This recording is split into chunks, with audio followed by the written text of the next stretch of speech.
Hello friends, இன்றைக்கி ஷோபா லாகில் பாருங்கள் தக்காளி சட்னி செய்ய போகிறேன். அதுக்கு பாருங்கள் சின்ன வெங்காயம் கட் பண்ணி வச்சுருக்கேன். அப்புறம் பாருங்கள் ஒரு பெரிய தக்காளி கட் பண்ணியிருக்கேன். அப்புறம் ஒரு 10 காஞ்ச மிளகாய் வச்சுருக்கேன். காரத்துக்கு ஏற்ற மாதிரி நீங்கள் வச்சுக்கிறோங்க. அப்புறம் கருவேப்பிலை கொஞ்சம், நான் கொத்தமல்லியும் கொஞ்சம் சேர்ப்பேங்க. அது ஒரு நல்ல டேஸ்ட்டாக இருக்கும்.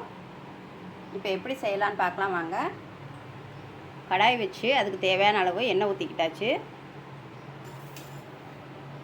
இப்போ எண்ணெய் சூடானதும் கொஞ்சமாக கடுகு சேர்த்துக்குவோம். இப்போ கடுகு பொரிஞ்சிருச்சு. அதுக்கப்புறம் உளுந்து ஒரு ஸ்பூன் சேர்த்துக்குவோம்.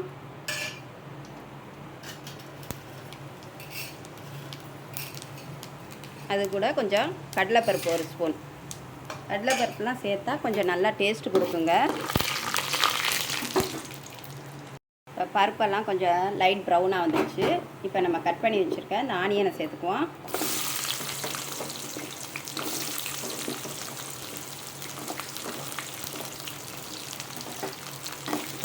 இந்த வெங்காயம் வந்து நல்லா வதங்கணும். லைட் ப்ரௌனாக வர வரைக்கும் கொஞ்சம் வதக்கிட்டு அதுக்கப்புறம் தக்காளி சேர்க்கணுங்க.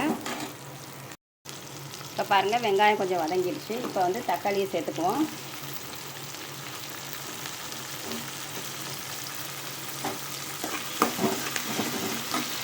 இது கூட இந்த காஞ்ச மிளகாயும் சேர்த்துக்கலாம். இதை வந்து நல்லா கொஞ்சம் வதக்கணும். இப்போ இதில் கருவேப்பிலையும் சேர்த்துக்குவோம். இதை ஒரு செகண்ட் நல்லா வதக்கி இந்த தக்காளியெல்லாம் நல்லா கொஞ்சம் மசிகிற மாதிரி வதங்கி வரணும். இப்போ பாருங்கள் எல்லாமே நல்லா வதங்கிடுச்சு. இப்போ கொத்தமல்லியை போட்டு நல்லா ஒரு வதக்கிட்டு ஸ்டவ் ஆஃப் பண்ணிவிட்டு இறக்கிடலாம். கொத்தமல்லி ரொம்ப நேரம் வதக்கணும்னு தேவையில்லை, லைட்டாக வதங்கினா போதும். ஓகே, இப்போ ஸ்டவ் ஆஃப் பண்ணிடலாம். இது வந்து நல்லா ஆறுனதுக்கப்புறம் மிக்சியில் போட்டு அரைக்கலாம். பாருங்கள் இப்போ இது ஆறிடுச்சு.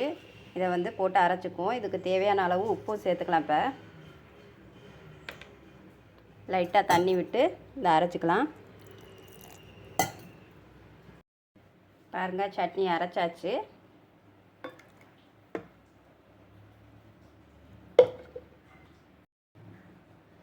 பாருங்கள் நல்லா சூப்பரான ஒரு தக்காளி சட்னி ரெடி ஆகிடுச்சு. பாருங்கள் நல்லா சூப்பராக இருக்குங்க. டேஸ்ட்டு நல்லா இருக்கும். இது வந்து நல்லா சூடான தோசை இட்லிக்கு நல்லா சாப்பிடலாம். நல்ல டேஸ்ட்டாக இருக்கும். இதே மாதிரி நீங்களும் செஞ்சு சாப்பிட்டு பாருங்கள். இந்த டேஸ்ட் உங்களுக்கு கண்டிப்பாக பிடிக்கும். ரொம்ப நல்லா சூப்பராக இருக்குங்க. இந்த வீடியோ பிடிச்சிருந்தால் லைக் பண்ணுங்கள், சப்ஸ்கிரைப் பண்ணுங்கள், கமெண்ட் பண்ணுங்கள் ஃப்ரெண்ட்ஸ்.